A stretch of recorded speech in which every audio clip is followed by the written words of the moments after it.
93, laju reaksi umumnya dapat diperbesar dengan menaikkan suhu zat yang bereaksi. Kenaikan suhu akan menghasilkan reaksi dapat balik. Ini faktor laju reaksi. Kalau suhu dinaikkan atau ditambah, maka energi kinetik partikel-partikel itu akan bertambah juga. Atau partikel-partikel itu lebih aktif bergerak.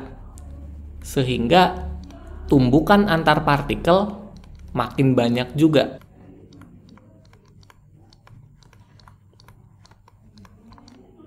Nah, karena tumbukannya makin banyak, maka tumbukan efektif pun makin banyak terjadi. Sehingga reaksi semakin cepat.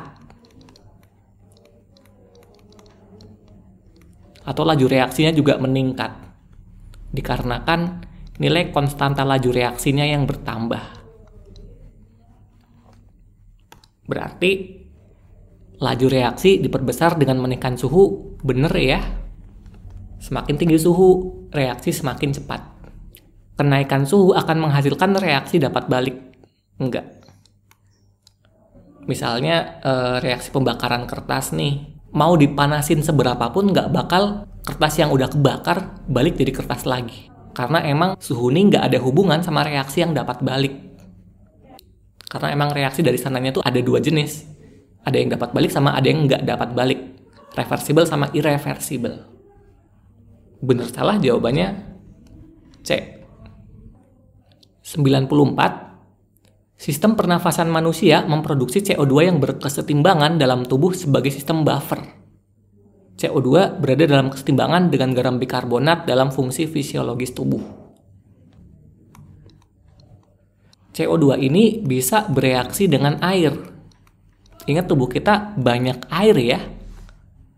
Akan menghasilkan H2CO3.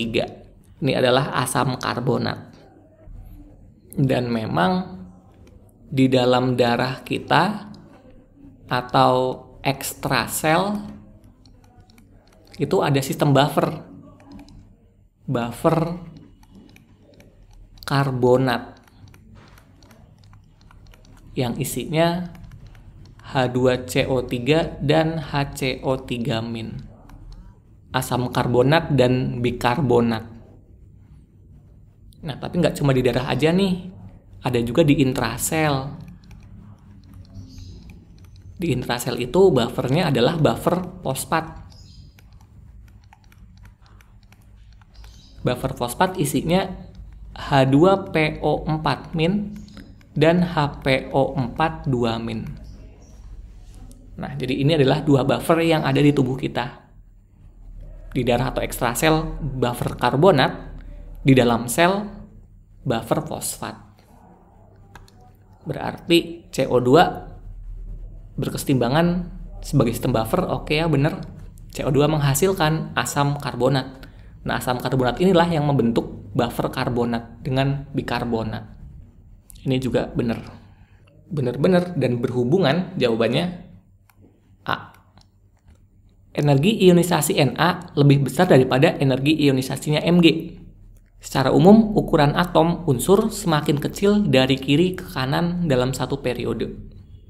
Oke, natrium ini golongan 1A. Berarti di kiri. Magnesium golongan 2A.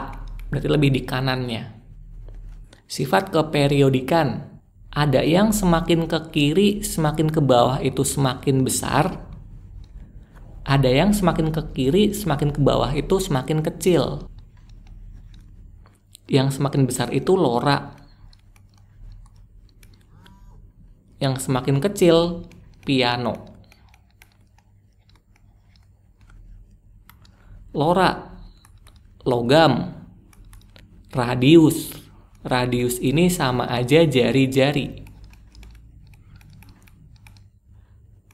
Reduktor, kereaktifan logam. Piano, potensial ionisasi atau energi ionisasi.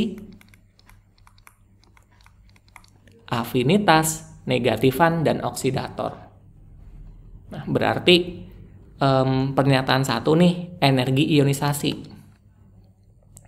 Energi ionisasi semakin ke kiri semakin kecil. Berarti Na lebih di kiri daripada Mg. maka Na lebih kecil dari Mg.